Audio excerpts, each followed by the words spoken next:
আসসালামু আলাইকুম। আশা করি সবাই খুবই ভালো আছেন। আমরা বিজনেস স্ট্যাটিস্টিক্স এর একটি গুরুত্বপূর্ণ অধ্যায় কোরিলেশন অ্যানালাইসিস এর ছিলাম। তো কোরিলেশন অ্যানালাইসিস অধ্যায়ের যতগুলি অঙ্ক আছে তার মধ্যে সবথেকে গুরুত্বপূর্ণ দুটি অঙ্ক নিয়ে আমরা দুটি অঙ্ক শিখব। চলে যায় সরাসরি অঙ্কে। বলা হচ্ছে calculate the correlation between age and playing habits of the following students.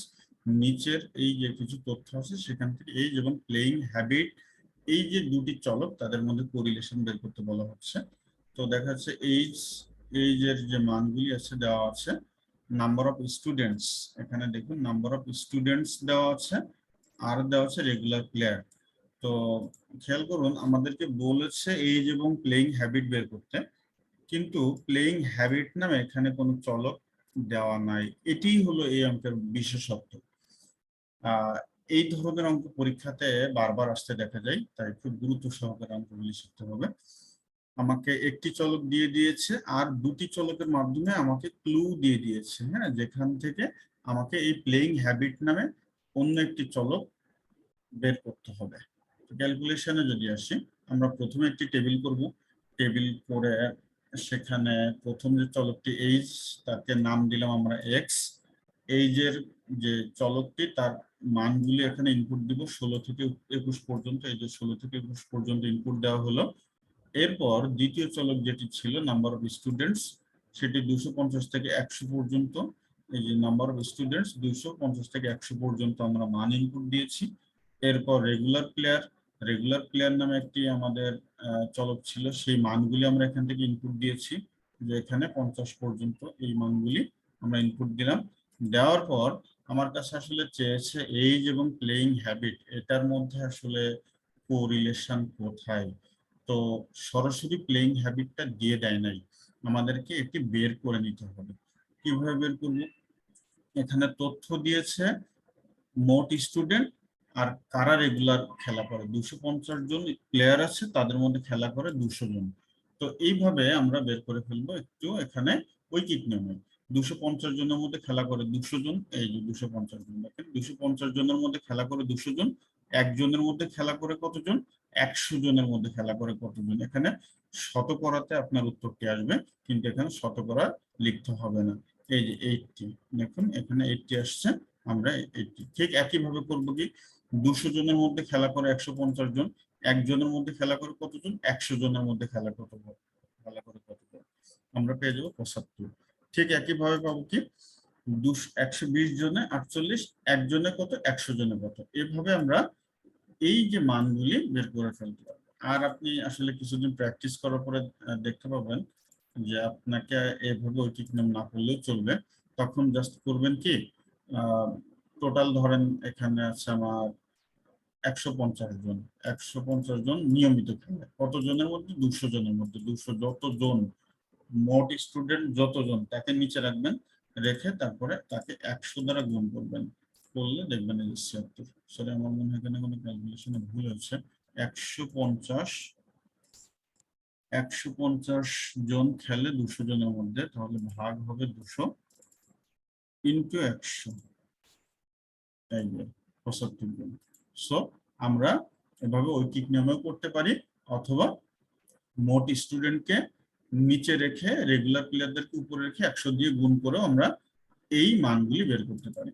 তো এই যে প্লেইং হ্যাবিট, এই প্লেইং হ্যাবিটের যে চলকটি তার নাম আমরা দিলাম ওয়াই। তাহলে আমরা এক্স চলক পেয়ে গেলাম, ওয়াই চলক পেয়ে গেলাম। এখন ঠিক আগের অঙ্কের মতো এক্স স্কোয়ারের মান বের করব, ওয়াই স্কোয়ারের মান বের করব এবং এক্স এবং ওয়াই এর গুণফল বের করব। তাহলে এক্স স্কোয়ার মান কিভাবে আসবে? 16 স্কোয়ার করলে হবে 256, 17 স্কোয়ার করলে হবে 289, 18, 18কে যদি স্কোয়ার করি তাহলে হবে 324। একইভাবে আমরা ওয়াই স্কোয়ারের মান বের করব। এখানে ওয়াই এর মান আছে প্রথম রোতে 80, 80কে যদি আমরা স্কোয়ার করি তাহলে পেয়ে যাব 6475। এর যদি আমরা স্কোয়ার করি পাবো 5625। এভাবে আমরা ওয়াই স্কোয়ারের মান বের করব। সর্বশেষ যেটি করব, এক্স এবং ওয়াই এর গুণফল, অর্থাৎ এক্স ইন্টু ওয়াই। এখানে এক্স এর মান হচ্ছে 16, এই 16, আর ওয়াই এর মান হচ্ছে 80। তাহলে এই 16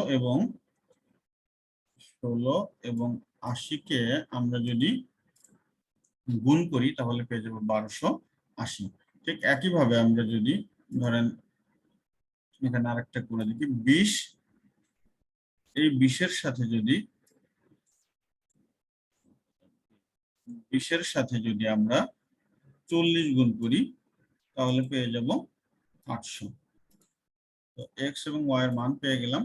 যথারীতি আমরা সবগুলি যোগ করে সামেশন বের করব, অর্থাৎ এগুলি যোগ করলে হবে সামেশন অফ এক্স সমান 111, একটু বড় করে দিই, 111। তারপরে সামেশন ওয়াই এর মান হবে 345, এগুলিকে যদি যোগ করি হবে সামেশন এক্স স্কোয়ার, এর মান হবে 2071, ওয়াই স্কোয়ারের মান হবে 21325, এক্স ইন্টু ওয়াই এর মান হবে 6265। এখন আমরা কার্ল পিয়ারসনস কোএফিসিয়েন্ট অফ কোরিলেশনের যে সূত্রটি শিখেছিলাম ডিরেক্ট মেথডে, আমরা এখন ইনডিরেক্ট মেথডে একটি অঙ্ক করিনি, পরবর্তীতে ওটা আমি দেখাবো।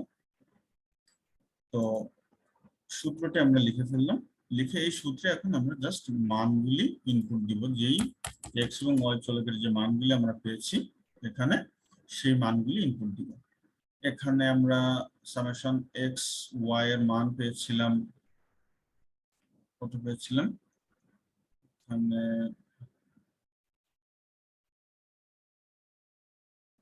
6265।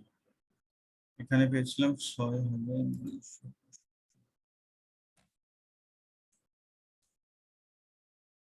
6265।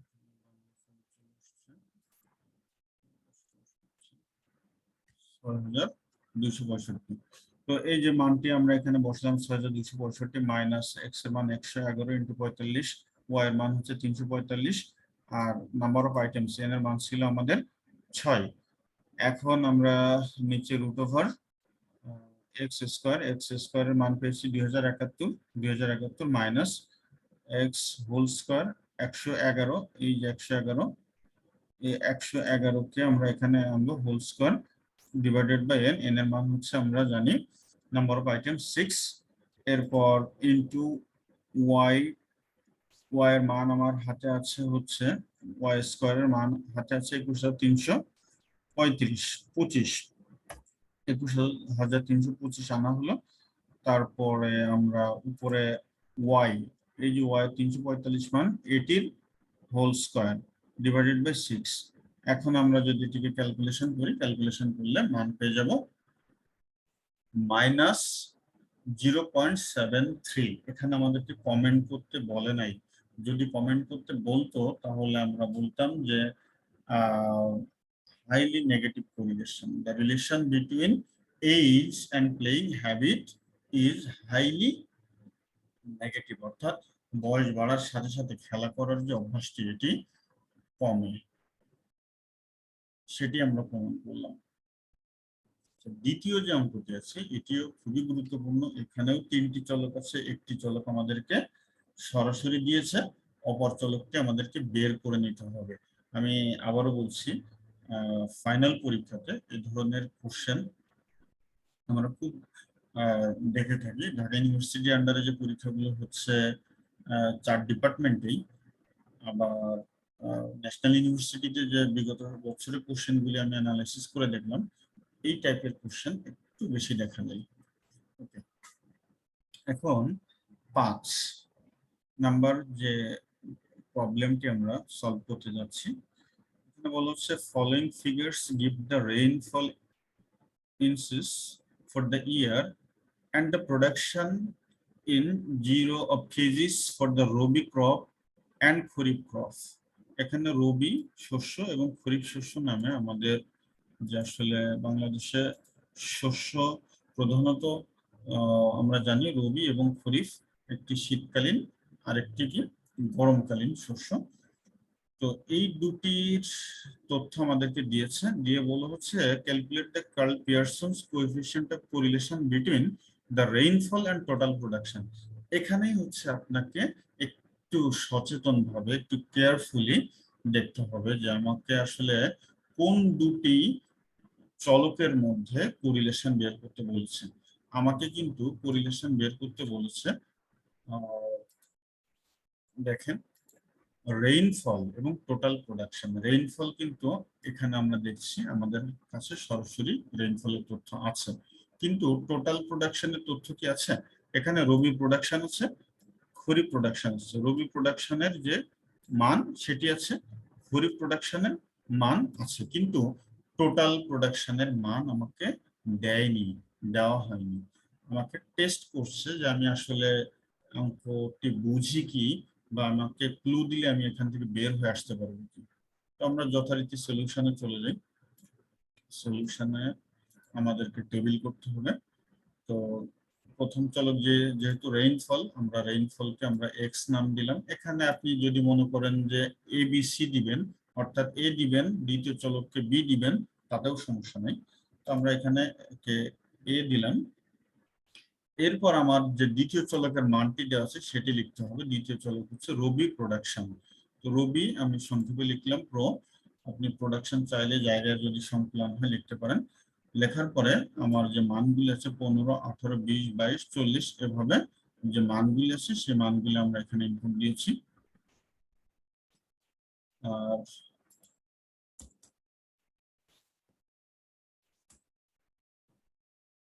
এই মানগুলো এখানে ইনপুট দেওয়া হলো। তারপর খরিফ প্রোডাকশন, এই যে তৃতীয় চলক যেটি ছিল আমাদের, সেই মানটি, সেই চলকের টাইটেলটি আমরা এখানে লিখলাম, এবং এখানে 15 থেকে সর্বশেষ 17, 20, 18, 15 এই যে মানগুলো এখানে ইনপুট দিলাম।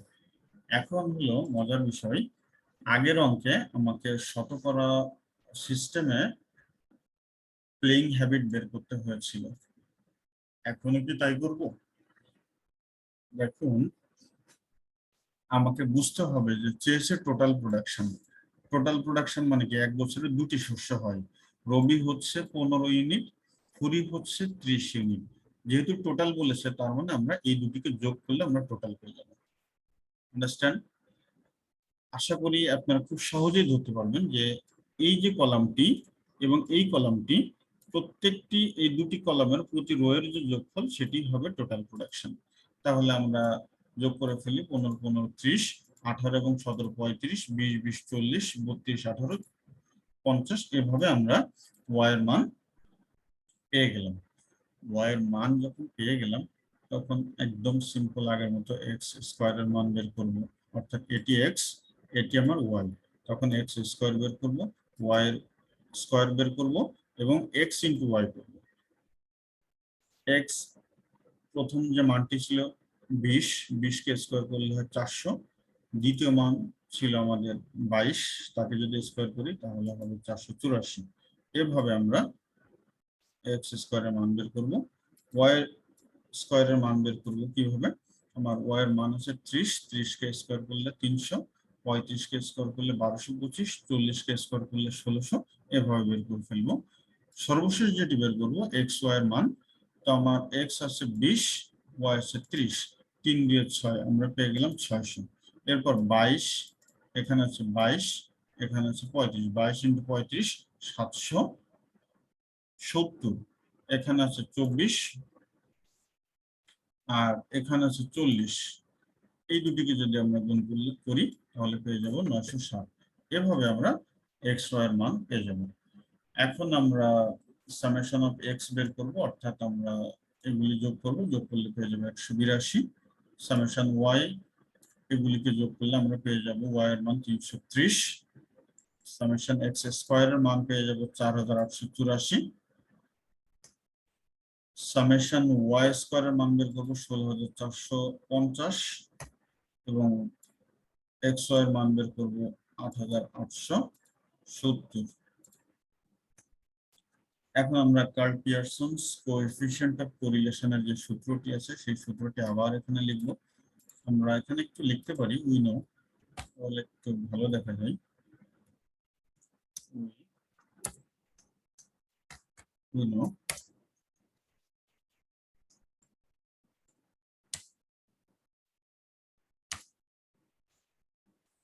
আর সমান এটি।